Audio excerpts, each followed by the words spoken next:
అది మహేంద్రపురం అనే ఒక చిన్న పల్లెటూరు. ఆ ఊరిలో సోమయ్య, సుశీలమ్మ అనే దంపతులు ఉండేవారు. వారు చాలా నిరుపేదలు. రోజువారీ వ్యవసాయ కూలీలుగా పనిచేస్తేనే కాని వారి కడుపు నిండేది కాదు. తెల్లవారుజామున 5 గంటలకే లేచి గంజి తాగి పొలాలకు వెళ్లి చీకటి పడే వరకు ఒళ్ళు హోనం చేసుకుని కష్టపడడం వారి దినచర్య. సోమయ్య అమాయకుడు, ఉన్నదానితో తృప్తి చెందే స్వభావం కలవాడు. కాని సుశీలమ్మ చాలా తెలివైంది, ముందు చూపు ఉన్న మనిషి. ఒకరోజు సాయంత్రం పని ముగించుకొని ఇంటికి వచ్చాక వస్తుండగా సుశీలమ్మ ఒక ఆలోచన చేసింది. ఏమండి, ఒక్క నిమిషం ఇలా కూర్చోండి, మీతో ఒక ముఖ్యమైన విషయం మాట్లాడాలి. సుశీల, ఇవాళ పొలంలో పని ఎక్కువయింది. ఒళ్ళంతా నొప్పులుగా ఉన్నాయి. నాకు నిద్ర వస్తుంది. విషయమేంటో త్వరగా చెప్పు. ఏమండి, రెక్కాడితే కాని డొక్కాడని బతుకు మనదే. ఇవాళ పొలం పని దొరుకుతోంది కాబట్టి 4 మెతుకులు తింటున్నాం. రేపు మనకి వయసు పైబడితే మన పరిస్థితి ఏంటి? మనకి అప్పటికి కూలీలుగా పనిచేసే సత్తువ ఉండదు. అప్పుడు ఏం చేద్దాం మనం? ఏం చేస్తాం సుశీల, మన తలరాత ఇంతే. మన దగ్గర ఆస్తి లేదు, పాస్తి లేదు. ఆ దేవుడు ఇచ్చిన ఈ కాయ కష్టమే మనకు దిక్కు. తలరాతను మార్చుకునే శక్తి మన చేతుల్లోనే ఉంది. ఇన్నాళ్ళు మనం కూలీ పనులు చేసి దాచుకున్న కొద్దిపాటి సొమ్ము ఉంది కదా, ఆ డబ్బుతో మనం ఎందుకు సొంతంగా కొంత పొలం కొనకూడదు? పొలం కొనడమా? సుశీల, నీకు ఏమైనా పిచ్చి పట్టిందా? ఉన్న ఆ కాస్త డబ్బుతో పొలం కొంటే రేపు తినడానికి తిండి లేక కష్టపడాల్సి వస్తుంది. పైగా పొలం అంటే మామూలు విషయమా? దానికి నీళ్లు కావాలి, ఎరువులు కావాలి, విత్తనాలు కావాలి. అదంతా మన వల్ల కాదు, వద్దు. అలా అనకండి. ఊరి చివర ఆ రాళ్ల నేల ఉంది కదా, అది ఎవరూ కొనడం లేదు. ధర కూడా చాలా తక్కువ. మనం కష్టపడి ఆ రాళ్లను తొలగిస్తే అది బంగారు భూమి అవుతుంది. నా మాట వినండి, అప్పుడే మనం ఈ పేదరికం నుంచి బయటపడతాం. సోమయ్య మొదట చాలా భయపడ్డాడు. కాని సుశీలమ్మ తన తెలివితేటలతో, భవిష్యత్తు మీద ఉన్న నమ్మకంతో అతన్ని ఒప్పించింది.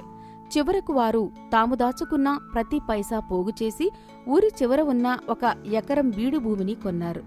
పొలమైతే కొన్నారు కాని అసలైన కష్టం అప్పుడే మొదలైంది. ఆ పొలానికి బావి లేదు, కనీసం నీటి కాలువ కూడా లేదు. వర్షాల మీద ఆధారపడదామంటే ఆ ఏడాది వానలు సరిగ్గా లేవు. చూసావా సుశీల, నేను నీకు ముందే చెప్పాను. ఎండిపోయిన ఈ నేలను చూస్తే ఏడుపు వస్తోంది. నీళ్లు లేవు, విత్తనాలు ఎలా నాటుతాం? నాటినా అవి ఎలా మొలుస్తాయి? మన డబ్బులన్నీ బూడిదలో పోసిన పన్నీరు అయ్యాయి. దిగులు పడకండి. పక్క పొలం వీరయ్య గారికి బావి ఉంది కదా, ఆయన దగ్గరికి వెళ్లి నీళ్లు అడుగుదాం. ఏమిటి, వీరయ్య గారా? ఆయన చాలా కఠినమైన మనిషి, పైగా పిసినారి. మనకి నీళ్లు ఊరికే ఇస్తాడా? ఊరికే అడిగితే ఎవరు రండి, నేను మాట్లాడతాను. ఇద్దరూ కలిసి వీరయ్య దగ్గరకు వెళ్లారు. వీరయ్య తన పొలంలో గట్టుమీద కూర్చుని ఉన్నాడు. నమస్కారం వీరయ్య గారు, బావున్నారా? ఏదో ఉన్నాంలే. ఏంటి ఇలా వచ్చారు? కూలీ పని కావాలా? లేదండి, మా పొలం పక్కనే ఉంది కదా. ఈ ఏడాది వర్షాలు లేవు. మీ బావిలో నీళ్లు పుష్కలంగా ఉన్నాయి. మా పొలానికి కాస్త నీళ్లిస్తారని అడగడానికి వచ్చాం. నీళ్లు ఇవ్వాలా? నా పొలానికే నీళ్లు సరిపోవడం లేదు. పైగా ఉచితంగా నీళ్లు ఇవ్వడానికి నేనేమైనా ధర్మశాస్త్రం నడుపుతున్నానా? కుదరదు, వెళ్ళండి. సోమయ్య నిరాశగా వెనుదిరగబోయాడు. కాని సుశీలమ్మ ఆగి, వీరేగారు, మేము ఉచితంగా అడగడం లేదు. మీరు మాకు నీళ్ళిస్తే మా పొలంలో పండే పంటలో 10 పాళ్లలో 1 పాలు అంటే 10వ వంతు మీకిస్తాను. దీనివల్ల మీకు పైసా ఖర్చు లేకుండా ధాన్యం వస్తుంది. ఆలోచించండి. వీరయ్య కాసేపు లెక్కలు వేసుకున్నాడు. ఏ ఖర్చు లేకుండా పంట వస్తుందంటే ఆయన పిసినారి మనసు అంగీకరించింది. సరే, 10 ఇంట్లో 1 పాలు నాదే కదా. సరే, అయితే నీళ్లు వాడుకోండి. కానీ 1 చుక్క నీరు కూడా వృధా అవ్వకూడదు. తప్పకుండా అండి, కృతజ్ఞతలు. సోమయ్య ఆశ్చర్యపోయాడు. సుశీల, 10వ వంతు ఇచ్చేస్తే మనకేం మిగులుతుంది అని అడిగాడు. సుశీలమ్మ నవ్వుతూ, పంట పండకుండా 0 మిగిలే కంటే 10 9 పాళ్లు మిగలడం మేలు కదా అంది. పంట చేతికి వచ్చే సమయం దగ్గర పడింది. పంట చాలా అద్భుతంగా పండింది. కాని ఇప్పుడు మరో సమస్య వచ్చి పడింది. పంట కోయడానికి కూలీలు కావాలి. కూలీలకు ఇచ్చేంత డబ్బు సోమయ్య దగ్గర లేదు. సుశీల, నీళ్లు తెచ్చావు, పంట పండించావు, కానీ ఇప్పుడు కూలీలు కావాలి. ఒక్కొక్కరికి 100 రూపాయలు కూలీ ఇవ్వాలి. మన దగ్గర చిల్లి గవ్వలేదు. ఇప్పుడు ఈ పంట పొలంలోనే ఎండిపోతుందా? ఏమండి, వ్యాపారంలో పెట్టుబడి అంటే కేవలం డబ్బు మాత్రమే కాదు. మీరు భయపడకండి, నేను ఊరిలోకి వెళ్ళి వస్తాను. సుశీలమ్మ ఊరిలోకి వెళ్లి కూలీ పనులు చేసే మహిళల ఇళ్లకు వెళ్ళింది. దీనమ్మా, బావున్నావా? మీ ఇంట్లో పనులు ఎలా ఉన్నాయి? ఏముంది సుశీలక్క, ఈరోజు ఎక్కడా పని దొరకలేదు, ఖాళీగా కూర్చున్నాం.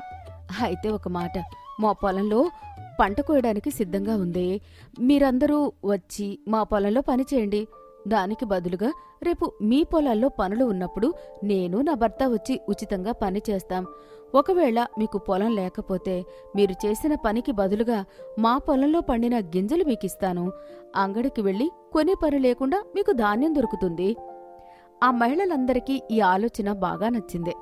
డబ్బులు ఇచ్చినా మళ్ళీ అంగడికి వెళ్లి ధాన్యం కొనాల్సిందే, అదే నేరుగా ధాన్యం దొరికితే మేలే కదా అనుకున్నారు.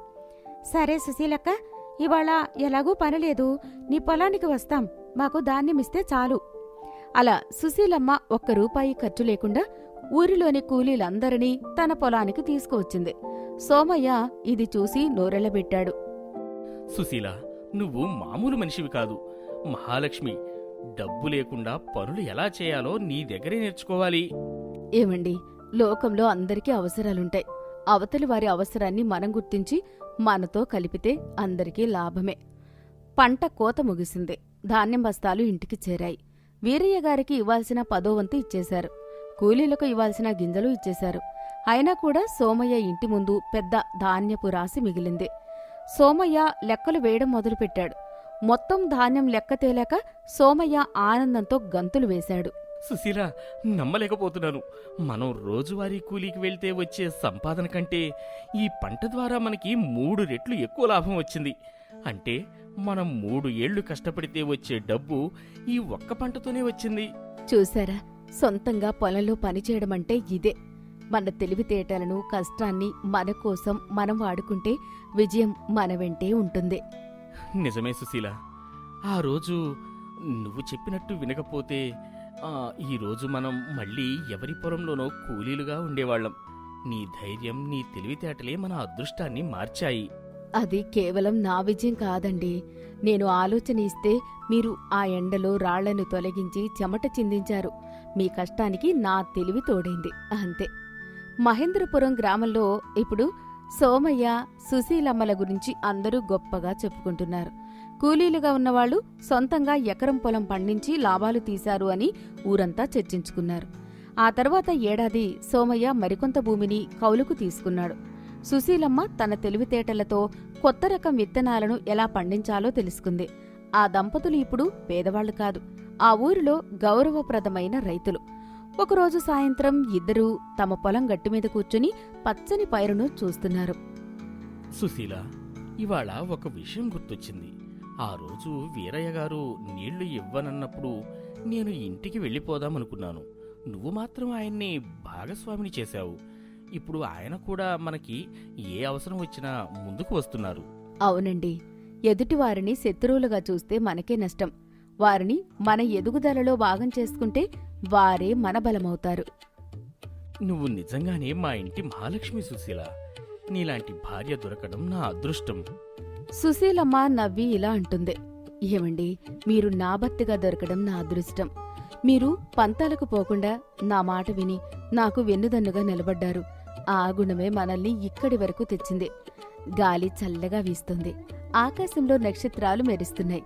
సోమయ్య, సుశీలమ్మల కళ్లల్లో ఇప్పుడు పేదరికం తాలూకు భయం లేదు. రేపటి మీద ఒక గొప్ప నమ్మకం ఉంది. నీతి, తెలివి ఉన్న చోట దారి ఉంటుంది, కష్టం ఉన్న చోట విజయం ఉంటుంది. ఆ పేదవాడి తెలివైన భార్య ఆ గ్రామానికే ఒక ఆదర్శంగా నిలిచింది. అది గోపాలపురం అనే ఒక అందమైన పల్లెటూరు. ఆ ఊరిలో వెంకమ్మ అనే ముసలమ్మ ఉంది. ఆమె వయసు 70 ఏళ్లు పైబడొచ్చు, కాని ఆమెలో పని చెయ్యాలన్న పట్టుదల మాత్రం తగ్గలేదు.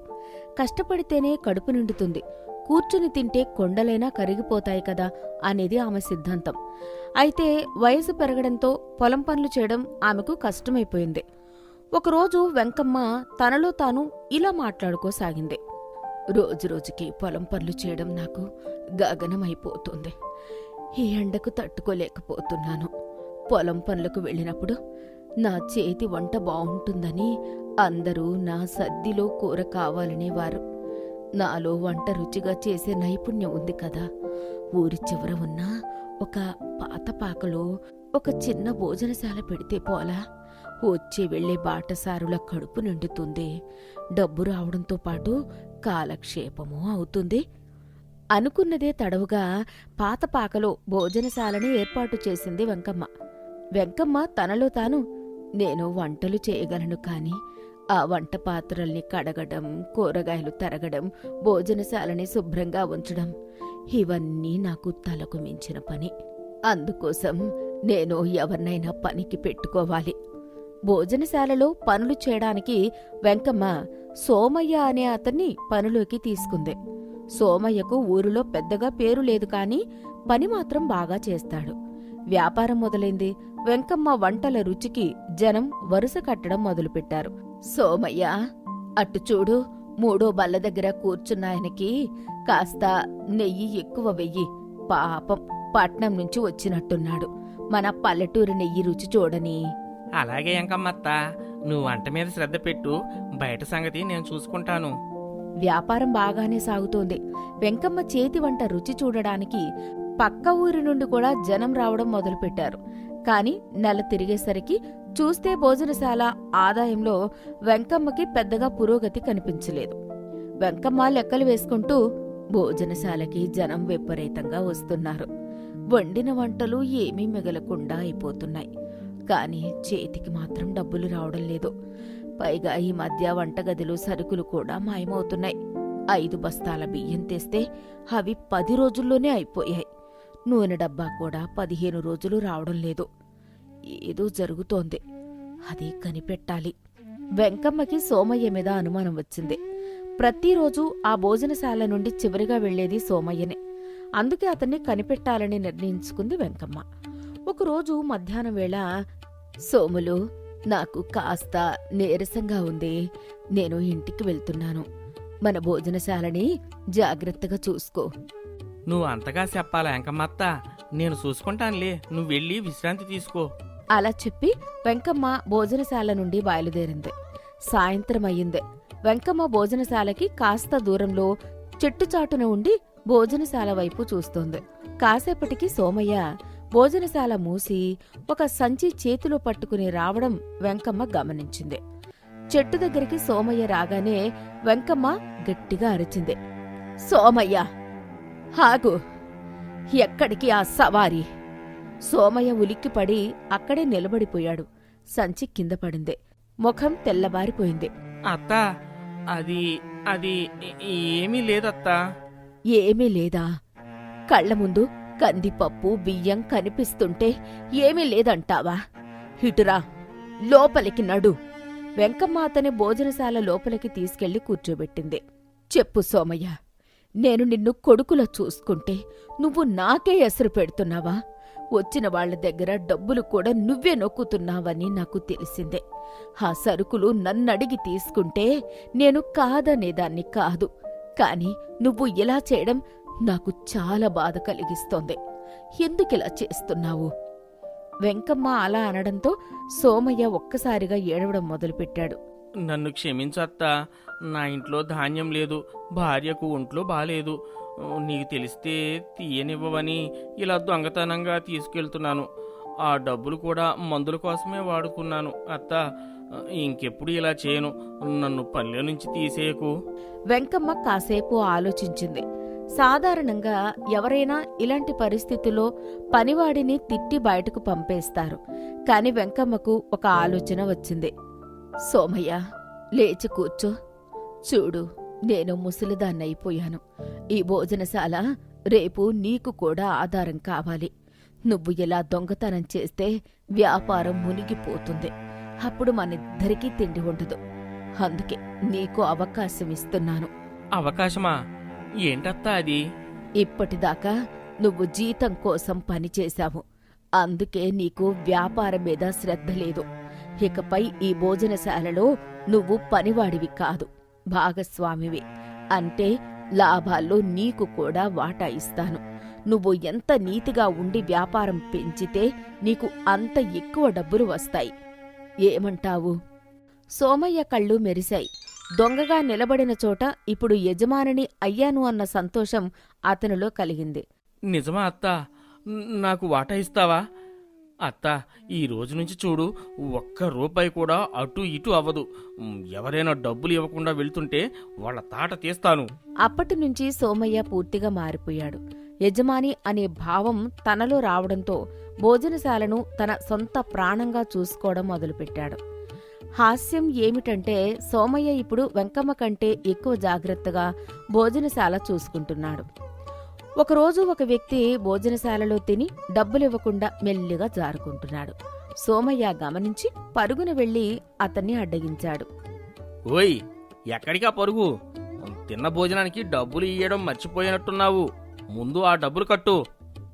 ఏమోయ్, రేపు ఇస్తాలే, నేను ఇక్కడ వాడినే కదా. రేపటి రూపం లేదు, ఏమున్నా ఇప్పుడే. ముందు డబ్బులు కట్టి ఇక్కడ నుండి కదులు, లేకపోతే చూసావుగా ఆ పాత్రలు, వాటిని కడగాలి. నీకెంత ధైర్యం? ఇక్కడ పనిచేసే పనివాడివి నువ్వు, నన్ను పాత్రలు కడగమంటావా? నోరు జాగ్రత్త. నేనెక్కడ పనిచేసే పనివాడిని మాత్రమే కాదు, ఈ భోజనశాలలో భాగస్వామిని కూడా. ఇప్పుడు చెప్పు, డబ్బులు కడతావా, పాత్రలు కడుగుతావా? అలా ఎవరైనా డబ్బులు ఎగ్గొట్టాలని చూస్తే వాళ్లను పట్టుకుని భోజనశాలలో పనులు చేయించేవాడు సోమయ్య. కొన్ని రోజుల తర్వాత లాభాల లెక్కలు వేసే రోజు వచ్చింది. వెంకమ్మ, సోమయ్య కూర్చున్నారు. ఈసారి లాభాలు అనూహ్యంగా పెరిగాయి. చూడు సోమయ్య, మొత్తం 5 భాగాలు చేద్దాం. ఇందులో 3 భాగాలు నావి. ఎందుకంటే పెట్టుబడి నాది, వంట నాది. 2 భాగాలు నీవి. ఎందుకంటే నువ్వు నీతిగా ఉండి వ్యాపారాన్ని కాపాడావు.